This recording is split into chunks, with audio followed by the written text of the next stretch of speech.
Realisasi pendapatan asli daerah Kota Palembang terus menunjukkan tren positif. Hingga Agustus 2025, nilainya telah mencapai 5,1 triliun rupiah, meningkat dari sebelumnya 4 triliun rupiah.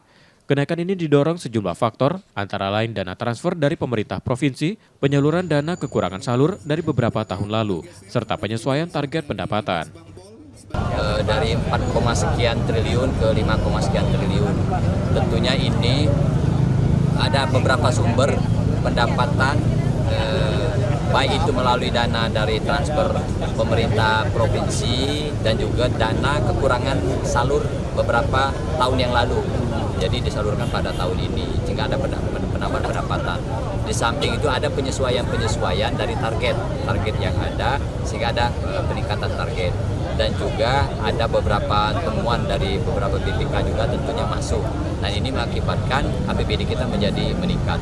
Juga termasuk pembiayaan dan juga belanja. Saya kira begitu. Temuan BPK yang masuk menyesuaikan pembiayaan dan belanja pemerintah daerah juga turut mendukung pencapaian tersebut. Nur Muhammad, Kompas TV, Palembang, Sumatera Selatan.